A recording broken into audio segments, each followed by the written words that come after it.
Bonjour et merci de nous retrouver sur CITS. Nous sommes à la leçon 58 de ce programme CCNA 200-301. Nous sommes en train de parler de l'adresse IP version 4 et nous sommes en train d'analyser les éléments essentiels du subnetting. Lors de la précédente session, nous avons vu des points portant sur l'analyse des besoins. Donc, nous avons parlé des hosts. En fait, quels hosts doivent être regroupés dans un subnet? Combien de subnets avons-nous besoin dans notre réseau? Combien d'adresses doit contenir un subnet?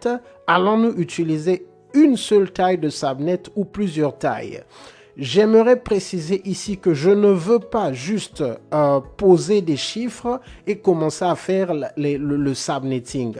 L'objectif de ces sessions théoriques est de vous permettre et de nous permettre de comprendre ce que sont les classes d'adresses. Parce que lorsqu'on parle du subnetting, donc la subdivision, il s'agit de subdiviser une classe d'adresse. En fait, ces éléments vont nous permettre de comprendre l'historique, mais aussi l'architecture du point de vue théorique. Comment est-ce qu'on peut utiliser un réseau IP public ou encore comment est-ce qu'il faut utiliser un réseau IP privé. Donc, ce sont ces éléments que nous sommes en train d'analyser. Alors, nous allons maintenant continuer. Alors, pour commencer, le deuxième point porte sur le choix de l'architecture. Choisir le réseau, donc un réseau de la classe A, B ou C. Et donc, le premier point, le premier sous-point ici, porte sur les réseaux IP publics. Initialement, donc, durant les années 80, les entreprises qui souhaitaient se connecter à l'Internet devaient utiliser les réseaux IP publics enregistrés. Qu'est-ce que cela veut dire? Donc, ces sociétés, ces entreprises devaient soumettre une demande d'allocation d'adresses IP publiques à l'autorité régionale. Donc, l'IANA assigne des blocs d'adresses IP aux 5 régions du globe. Donc, l'IANA, c'est l'Internet Assigned Numbers Authority. Donc, l'IANA est représentée au niveau mondial par 5 bureaux. L'autorité régionale a signé un bloc d'adresses IP publiques de la classe A, B ou C selon les besoins de l'entreprise. Alors, nous allons continuer. Donc, ici, nous avons le lien vers le site de l'IANA et donc, nous avons les 5 bureaux dont nous venons de parler. Donc, nous avons en Amérique du Nord, ARIN, en Amérique du Sud, LACNIC, en Europe, RIP et en Afrique, AFRICNIC et en Asie, c'est APNIC.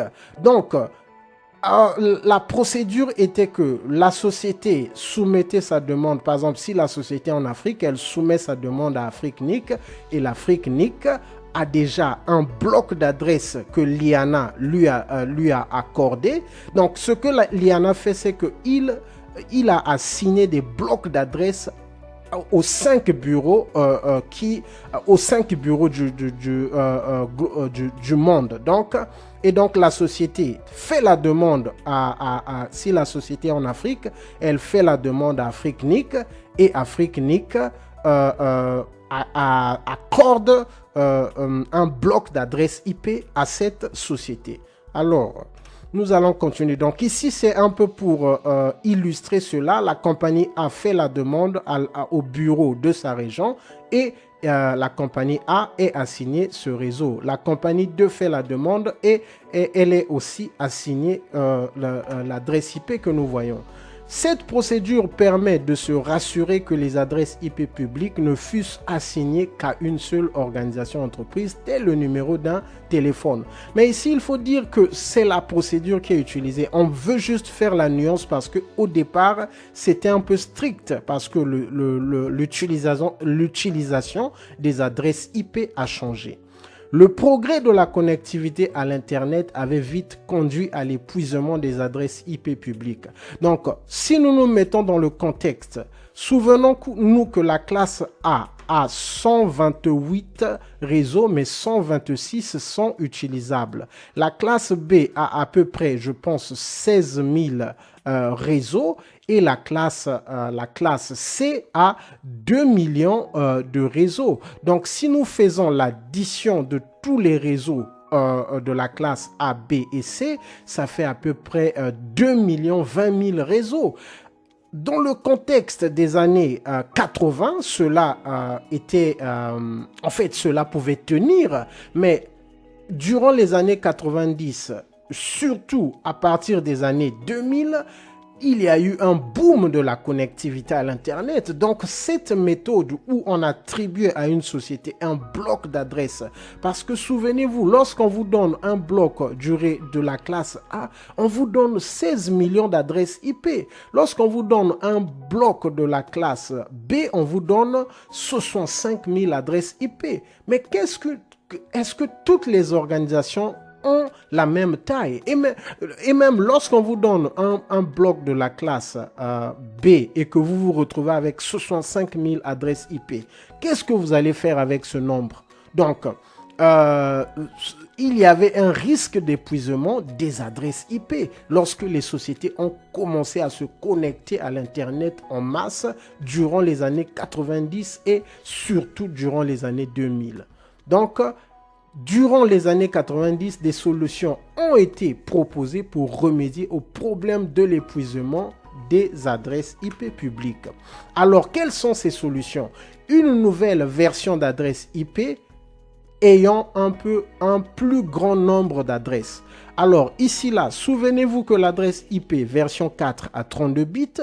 Donc, on a créé l'adresse IP version 6 qui a 128 bits. Lorsqu'on parle du nombre de bits, cela a pour conséquence un plus grand nombre d'adresses. Donc, 128 bits, je pense que c'est en termes de milliards d'adresses ou vraiment des millions et des millions d'adresses. Donc, l'adresse IP version 6 est l'une des solutions au problème de l'épuisement. Et ici, c'est très important parce que Cisco peut vous poser la question, quelles sont les solutions au problème de l'épuisement des adresses IP version 4? Donc, l'introduction de l'adresse IP version 6 est l'une des solutions.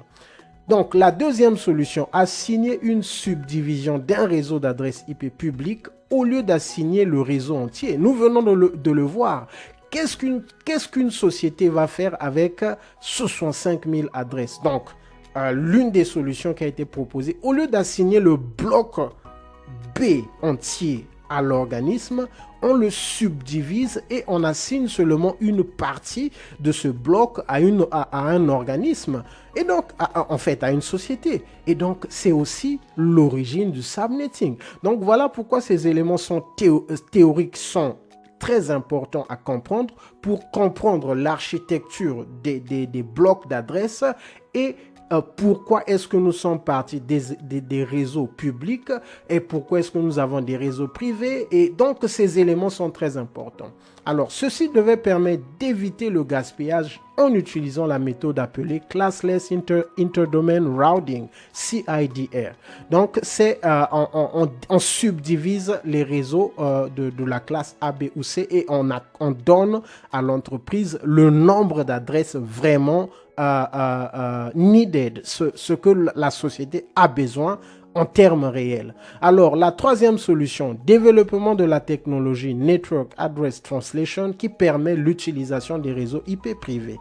Alors, continuons.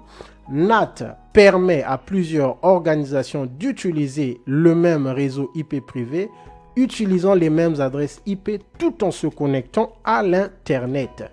NAT permet aux organisations d'utiliser les mêmes réseaux IP privés en traduisant l'adresse IP qui se trouve à l'intérieur du paquet lorsqu'il sort de l'entreprise pour partir vers l'Internet. Avec NAT, des centaines de milliers d'organisations peuvent avoir les mêmes réseaux IP privés de la même classe et ayant les mêmes des adresses IP identiques. Ici, nous avons les classes d'adresses IP privées. Donc, tel que vous voyez, c'est le RFC 1918 qui avait développé qui avait introduit ces classes. Et donc, on a aussi donné les classes d'adresses IP privées selon la subdivision en classes d'adresse IP publique ABC. Donc, dans la classe A, nous avons le réseau 10.0.0.0. Il n'y a qu'un seul réseau, donc ce qui veut dire qu'il y a des millions d'adresses. Mais ici, on ne se soucie plus du gaspillage parce que ce sont des adresses IP privées. Nous allons voir cela. Dans la classe B, nous avons cette fourchette 172.16 jusqu'à 172.31 et ça nous donne 16 réseaux. Et dans la classe C, nous avons cette fourchette. Et donc, au travers de ce tableau, nous allons voir les détails de NAT et des classes d'adresses IP privées. Alors, au départ, juste pour mettre en perspective, lorsqu'une société recevait un réseau de la classe B, donc comprenons que cette société avait à peu près 65 000 adresses IP, et donc ce que la société faisait, c'est qu'elle configurer les équipements de son réseau. Par exemple, si cette société avait par exemple avait besoin de 10 000 adresses IP, la société utilisait 10 000 adresses de ce bloc et il pouvait rester peut-être 55 000 adresses. Et donc, c'est ce qui se faisait. Et donc, ces adresses IP étaient également utilisées au niveau des équipements des utilisateurs. Mais après, on s'est rendu compte pourquoi est-ce qu'en interne, on va utiliser des réseaux IP publics. Et donc, c'est le concept de réseau IP privé. Private IP Address. Donc, private. Donc, avec cette méthode, la société configure les équipements internes avec des adresses IP privées qui ne peuvent pas transporter les paquets au niveau de l'Internet.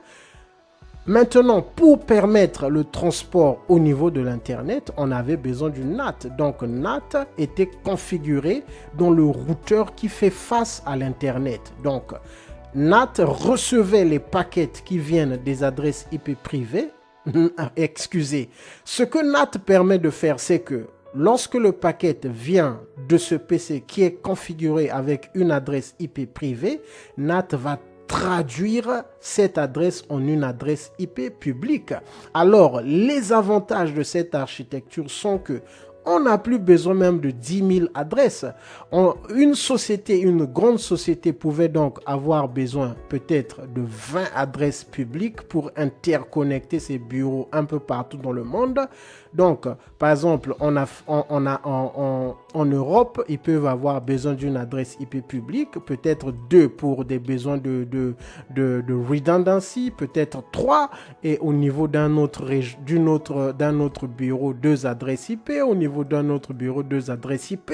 Et ce qui se passe, c'est que les paquets, lorsqu'ils arrivent, le routeur traduit les adresses IP privées en l'une des adresses IP publiques afin que le trafic puisse être transporté sur l'Internet. Donc, un élément essentiel, les adresses IP privées ne peuvent pas transporter les paquets au niveau de l'Internet. Je répète, les adresses IP privées ne peuvent pas transmettre les paquets au niveau de l'Internet. Un PC qui a une adresse IP privée peut communiquer directement à un PC qui a une adresse privée en interne. Donc, la communication directe entre les équipements qui ont des adresses IP privées est possible, mais au niveau de l'Internet, il faut utiliser NAT. Un deuxième élément, ici on nous donne l'exemple de cette société qui a la classe C, ici on a cette société qui a la classe A, et ici on a cette société qui a la classe B. En réalité, 1000 sociétés, 1 million de sociétés, des millions de sociétés peuvent avoir la même classe d'adresse, donc la classe A, et utiliser les mêmes adresses IP. Qu'est-ce que je veux dire? On peut avoir cette société qui a cette adresse parce qu'ils utilisent la classe A. On peut avoir cette société qui utilise aussi la classe A et avoir un PC qui a l'adresse 10.0.0.1. Et cette société aussi peut être dans la classe A et avoir un PC qui a 10.0.0.1. OK? Donc, nous voyons que ces trois sociétés, c'est juste un exemple. J'ai dit ça, on pouvait avoir des millions de sociétés qui ont la même adresse IP, une adresse IP identique. Ils vont continuer à fonctionner normalement, communiquer avec l'Internet sans problème, tout simplement parce que lorsque le paquet qui vient du PC 10.0.0.1 arrive au routeur de l'Internet, le Internet Router, NAT va traduire cette adresse IP en une adresse IP publique et lorsque le paquet va arriver au niveau de ce routeur va faire le même travail et livrer ces paquets même à ce PC. Donc les deux PC en interne, en réseau en interne, ont les mêmes adresses, ont des adresses identiques et à l'Internet, donc c'est l'adresse IP publique qui représente cette adresse IP. Donc les adresses IP publiques peuvent représenter des milliers d'adresses IP privées. Donc des milliers. Donc vu que la classe A a des millions d'adresses, une société peut avoir peut-être 20 000 équipements, voire plus. Le routeur de l'Internet peut avoir une seule adresse IP, deux adresses IP publiques, trois adresses IP publiques. Ces routeurs vont traduire les 20 000 adresses IP privées et l'Internet va fonctionner correctement. En fait, ces sociétés vont se connecter à l'Internet. Je répète, 20 000 adresses IP privées peuvent être représentées par une seule adresse IP publique, deux adresses IP publiques ou voire plus.